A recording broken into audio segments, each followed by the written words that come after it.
আপনারা কি জানেন যে বাংলাদেশ থেকে ভিসা প্রসেস করে ইউরোপে আসার চেয়ে মধ্যপ্রাচ্যের কোনো দেশ থেকে কিন্তু ভিসা প্রসেস করে ইউরোপে আসা তুলনামূলকভাবে সহজ। আজকে এই ভিডিওটাতে আমি আপনাদেরকে ইউরোপের ভিসা পাওয়ার একটা টেকনিকের কথা বলবো, যে টেকনিকটা আসলে কোনো ডাক্তারি ফর্মুলা না, এটা হচ্ছে একটা কবিরাজি ফর্মুলা। সে কারণে এটা আপনি গণহারে মানুষকে সাজেশন করবেন না, কিন্তু আপনি ফলো করতে পারেন। আর এই প্রথম আমি এই বিষয়টা নিয়ে কথা বলছি। আমাকে প্রায়ই মধ্যপ্রাচ্যের বিভিন্ন দেশ থেকে, যেমন ধরেন সৌদি আরব, কাতার, দুবাই, ওমান, আপনারা প্রশ্ন করেন যে কিভাবে ইউরোপে যেতে পারি। আমি এক বাক্যে বলি যে হ্যাঁ, চেষ্টা করেন, আপনার ভিসা পাওয়ার রেশিও বা সম্ভাবনা বেশি। তার মানে কি বাংলাদেশ থেকে ইউরোপের ভিসা পাওয়া যায় না?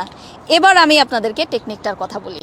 বাস্তবতা হলো বাংলাদেশ থেকে ইউরোপের বিভিন্ন দেশে work permit visa, tourist visa না, কিন্তু ওয়ার্ক পারমিট ভিসার যে জটিলতা, যে সময় সাপেক্ষ ব্যাপার, বিশেষ করে যেসব দেশের ক্ষেত্রে আপনাকে ইন্ডিয়ায় গিয়ে ভিসা প্রসেসিং করে আসতে হয় ইউরোপের দেশে, এই সব দেশের ক্ষেত্রে আসলে যে জটিলতা, তারা বাংলাদেশ থেকে কর্মী হায়ার করতে চায় না, পছন্দ করে না। এই 5-6 মাস ধরে একটা কোম্পানি বসে থাকবে লোক নেওয়ার জন্য, এটা আসলে একটা অবাস্তব ব্যাপার এবং তারা এটাকে খুব জটিল মনে করে, পছন্দ করে না। সে কারণে অনেক বাংলাদেশিকেই তারা কিন্তু, বা এশিয়ানকে, কম দামে শ্রমিকদেরকে তারা কিন্তু মধ্যপ্রাচ্যের বিভিন্ন দেশ থেকে হায়ার করে।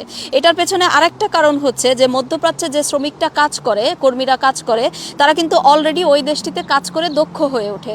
তো বাংলাদেশ থেকে এত সময় ব্যয় করে, এত অর্থ ব্যয় করে একটা অদক্ষ বাংলাদেশি কর্মীকে নিয়ে আসার থেকে তারা কিন্তু বরং মধ্যপ্রাচ্যের দেশ থেকে ওই বাংলাদেশিকেই দক্ষ এবং অল্প সময়ে অল্প খরচ করে কিন্তু নিয়ে আসতে পারে। সে কারণে তারা এই প্রসেসটা কিন্তু বেশি প্রিফার করে, পছন্দ করে।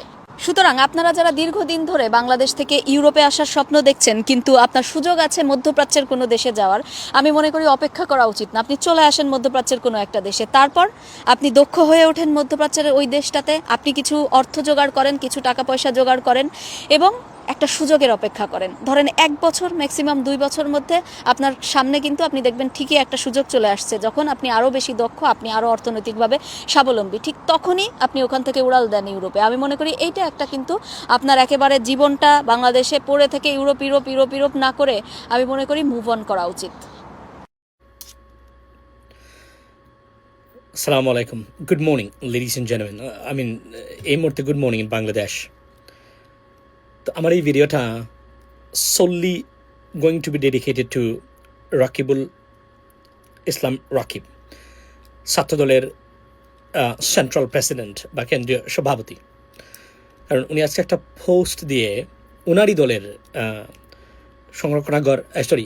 সংরক্ষিত cold storage, I forget, it's my bad, সংরক্ষিত নারী আসনের যিনি এমপি নীলুফার চৌধুরী মনিয়াপা, ওনার একটা বক্তব্যের প্রতিবাদ করেছেন। তো উনি কি প্রতিবাদ হলো, উনি জুলাইকে তুচ্ছ-তাচ্ছিল্য করতেছেন নানান বিষয়ে, অর্থাৎ জুলাইকে আন্ডারমাইনিং, এক ধরনের ডিনাইং দি জুলাই রেভলিউশন, এই ধরনের স্পর্ধা উনি দেখিয়েছেন।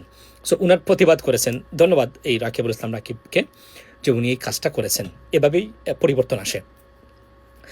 আর সেই সময় আওয়ামী লীগের সময়ে, শেখ হাসিনার আশীর্বাদ পুষ্ট সময়, আর আমাদের নীলুফার চৌধুরী মনি এমপি, উনি গিয়ে অর্থাৎ জুলাইকে আন্ডারমাইন বা রিজেক্ট বা ডিনাই করার প্রতিযোগিতায় মনে হচ্ছে নেমেছেন উনি, আরও কয়েকজন আছেন।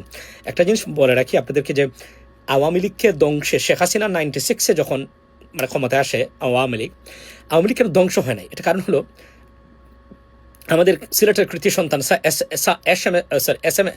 এস এম কিবরিয়া সাহেব, অর্থমন্ত্রী কিবরিয়া সাহেব, এবং আমাদের হুমায়ুন রশিদ চৌধুরী সাহেবের মতো ব্যক্তিত্ব, আব্দুল জলিল সাহেবের মতো ব্যক্তিত্ব আওয়ামী লীগের নেতৃত্ব দিতেন। তখন তাদের পাওয়ার ছিল, যেন শেখ হাসিনা ধ্বংস হয়ে যায় নাই। আর একবার ধ্বংস হয়েছে কেন? কারণ ওই যে সাপড়ি আর ঠাউট আর বাটপার আর ওই উবাদুল কাদের মতো ব্যক্তিকে যখন সাধারণ সম্পাদক বানানো হয়েছে, আমি তো এখন পোস্ট দিয়েছিলাম আমার আইডিতে, আমি এটা খুঁজে বের করবো। সেদিন আমি পোস্ট দিয়েছিলাম যে আওয়ামী লীগের পতন এখান থেকে শুরু। এতটা অযোগ্য ছিল লোকটা। কেন উনি বানিয়েছিলেন এই কারণে, কারণ ওনাকে খুব তেল মারত, শেখ হাসিনা তেল মারা খুব পছন্দ করতেন। পৃথিবীতে যত স্বৈরাচার আছে, স্বৈরাচারদের সবচেয়ে বড় উল্লেখযোগ্য বা ক্যারেক্টারিস্টিক হলো তারা তেল মারাকে খুব পছন্দ করেন। তো এবং এই ধরনের মানুষকে তেল মারতে মারতে এমন ধ্বংস করেছিলেন যে আওয়ামী লীগকে আর ফেরাতে পারেন নাই, যদিও মূল ভূমিকারা পালন করেছে ভারত তাদের নিজেদের স্বার্থে। তো আপনারা যে নীলুফার চৌধুরী মনিয়াপা, আপনাকে বলি, আপনি একটু কন্ট্রোলে থাকবেন, এটা ভালো আপনাকে। আপনি যদি বেশি কথা বলতেই চায় গড়ে আপনার হাজব্যান্ডের সাথে বলবেন, বাহিরে বললে সমস্যা হবে। আর আমরা জুলাইকে অস্বীকারী কোনো ব্যক্তিকে আমরা কিন্তু ইজিলি নেব না। জুলাইয়ের পরবর্তী সময় নানান ঘটনা ঘটেছে, যারা খেতে পারতো না এখন তারা মানে গুলশানের মতো জায়গাতেও থাকে। I understand that it did happen, we not rejecting or denying that, but it happens.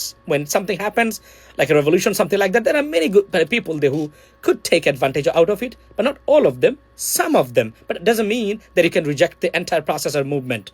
জুলাইয়ের কারণে আজকের যিনি আমার পিছনে ছবি আছে মাননীয় প্রধানমন্ত্রী তারেক রহমান, উনি প্রধানমন্ত্রী। জুলাইয়ের কারণে বাংলাদেশের ইতিহাসে একজন মানে রাজনীতিবিদ প্রধানমন্ত্রী ছিলেন যে এমন সম্মান নিয়ে মরতে পেরেছেন। শুধু এইটুকু বললাম, আর কিছু বলবো না আমি আপনাকে। আর আজকের এই যে দেখেন আজকে বাংলাদেশ মানে যে জায়গা থেকে ঘুরে দাঁড়িয়েছে, আমি বলছি না যে বাংলাদেশ ঠিক হয়ে গেছে, আমি বলছি বাংলাদেশ অন্তত পক্ষে ভারতের পেট থেকে বের করে আনা হয়েছে। এখন কি হবে সেটা ডিবেটেবল ইস্যু, আমরা দেখব। কিন্তু জুলাইকে অস্বীকার করবেন আপনি, we're not going to tolerate it, that's mind it. হ্যাঁ, জুলাইয়ের পরবর্তী সময় অনেকগুলা ঘটনা ঘটেছে যেগুলো আপনি উদাহরণ হিসেবে বলতে পারেন, এই করেছে সেই করেছে, আই আন্ডারস্ট্যান্ড দ্যাট। বলছি আমি পৃথিবীতে যখন এই ধরনের 1971 স্বাধীনতার পরেও মুক্তিযুদ্ধের পরে সব মুক্তিযোদ্ধা আত্মীয় স্বজন কি মানে স্যাক্রিফাইস করেছে, অনেকে মারাত্মক ধরনের অ্যাডভান্টেজ নিয়েছে, নিয়েছে। ইট হ্যাপেন্স, বাট এটা একটা যেন সিস্টেমে আসে, এটাই আমাদের বক্তব্য। বা যারা নিয়েছেন তাদেরকে যেন চিহ্নিত করা হয়। কিন্তু টোটাল মুভমেন্টটাকে আপনি অস্বীকার করে বলবেন জুলাইতে স্নাইপার কোনো কিছু হয় নাই, সব কিছু আপনি অস্বীকার করে যাবেন। এই জুলাইয়ের স্বার্থ নিয়ে সংসদে গিয়ে, সুফল নিয়ে সংসদে গিয়ে এই কথা বলবেন, এটা অকৃতজ্ঞতা আর হতেই পারে না।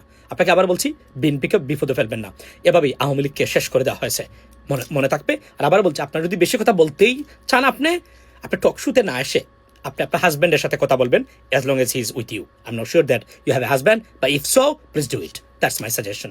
ভালো থাকবেন, কথা বলবেন অন্য সময়। আসসালামু আলাইকুম। করতে পারবো, বাণিজ্য করতে পারবো, সময় সুযোগ পাবো, কিন্তু ওই যে আওয়ামী লীগের মতন খুনি মজিবের মতন মৃত্যুর পরে জানা লোক আসবে না।